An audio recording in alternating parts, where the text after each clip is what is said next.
Romeo, come forth, thou fearful man. Affliction is a matter of thy part, and thou art wedded to calamity.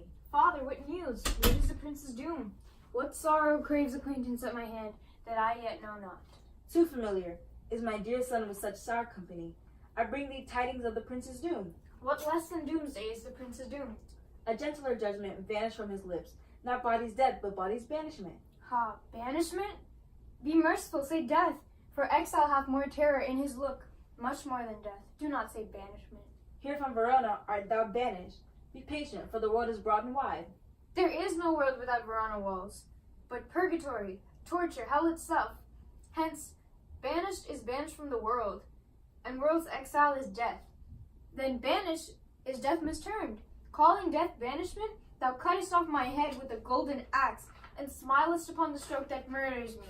O deadly sin, O rude unthankfulness, thy fault our laws called death, but the kind prince, taking thy part, hath rushed aside the law, and turned that black word death to banishment. This is dear mercy, and thou seest it not? 'Tis torture, and not mercy. Heaven is here, where Juliet lives, and every cat and dog and little mouse, every unworthy thing, live here in heaven, may look on her, but Romeo may not. More validity, more honorable state, more courtship lives in carrion flies than Romeo. They may seize on the white wonder of dear Juliet's hand, and steal immortal blessing from her lips, who, even in pure and vestal modesty, still blush, as thinking their own kisses sin. But Romeo may not, he is banished. This may flies do, when I from this must fly. They are free men, but I am banished. And sayest thou yet that exile is not death? Hadst thou no poison mixed, no sharp ground knife, no sudden mean of death, though near so mean, but banished to kill me?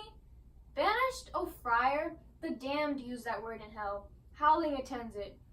How hast thou the heart, being a divine, a ghostly confessor, a sin absolver, and my friend professed, to mangle me with that word banished? Thou fond madman, hear me a little speak. Thou wilt speak again of banishment. I'll give thee armor to keep up that word. Adversity, sweet milk, philosophy, to comfort thee, though thou art banished. Yet banished? Hang up philosophy! Unless philosophy can make up a Juliet, displant a town, reverse a prince's doom, it helps not, it prevails not. Talk no more. Oh, then I see that madmen have no ears. How should they, when wise men have no eyes? Let me dispute with thee of thy estate. Thou canst not speak of that thou dost not feel. Wert thou as young as I, Juliet thy love, an hour but married, Tybalt murdered, doting like me and like me banished, then mightest thou speak, then mightest thou tear thy hair, and fall upon the ground as I do now, taking the measure of an unmade grave. Arise, one knocks, good Romeo, hide thyself. Not I, unless the breath of heart-sick groans mislike enfold me from the search of eyes. Hark, how they knock. Who's there? Romeo, arise, thou wilt be taken. Stay a while, stand up. Run to my study, by and by. God's will, what simpleness is this? I come. Who knocks so hard? Whence come you? What's your will? Let me come in, and you shall know my errand. I come from Lady Juliet. Welcome then. Oh, holy friar, oh, tell me, holy friar, where is my lady's lord? Where's Romeo? There, on the ground with his own tears made drunk. Oh, he isn't in my mistress's case, just in her case. Oh, woeful sympathy, piteous predicament, even so lies she, blubbering and weeping, weeping and blubbering. Stand up, stand, and you will be a man. For Juliet's sake, for her sake, rise and stand. Why should you fall into so deep an O? Nurse, Ah, sir, that's the end of all. spakest thou of Juliet? How is it with her? Doth not she think me an old murderer? Now I have stained the childhood of our joy with blood, removed but little from her own. Where is she, and how doth she? And what says my concealed lady to our counsel love? Oh, she says nothing, sir, but weeps and weeps, and now falls on her bed, and then starts up, and Tybalt calls, and then on Romeo cries, and then down falls again. As if that name, shot from the deadly level of a gun, did murder her, as that name's cursed hand murdered her kinsman. Oh, tell me, friar, tell me, in what vile part of this anatomy doth my name lodge? Tell me that I may sack the hateful mansion. Hold thy desperate hand. Art thou a man? Thy form cries out thou art. Thy tears are womanish. Thy wild acts denote the unreasonable fury of a beast. Unseemingly woman in a seeming man, an ill-beseeming beast in seeming both. Thou hast amazed me. By my holy order, I thought thy disposition better tempered. Hast thou slain Tybalt? Wilt thou slay thyself, and slay thy lady that in thy life lives? By doing damned hate upon thyself? Why railest thou on thy birth, the heaven and earth? Since birth and heaven and earth, all three do meet. And thee at once, which thou at once wouldest lose.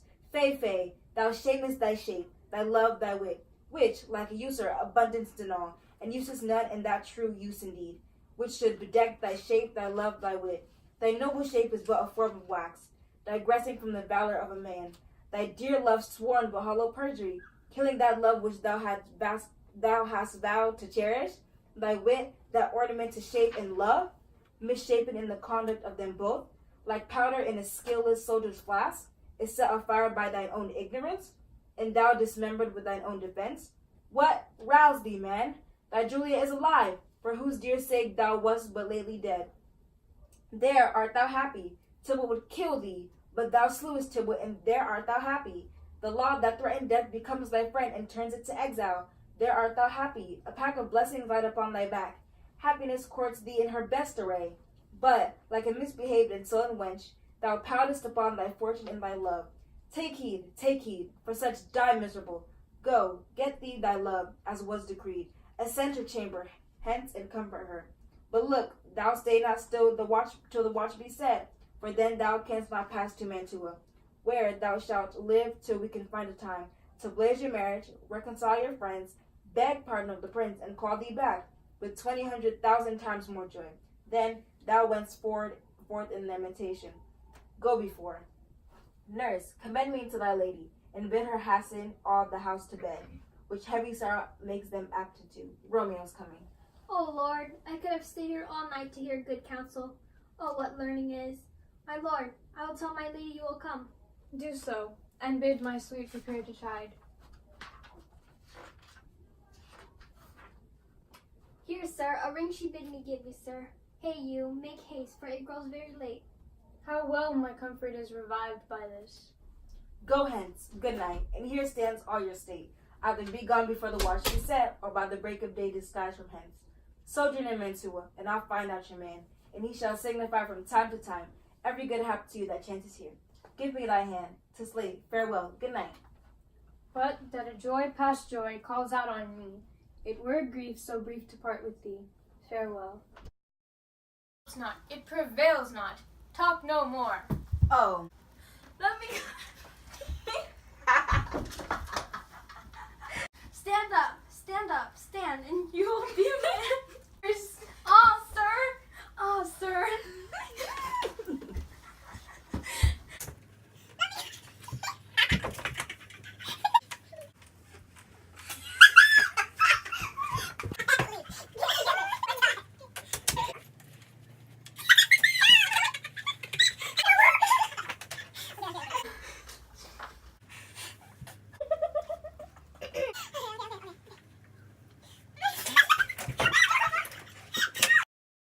The unreasonable fury of a beast, unseemingly woman and a seeming beast.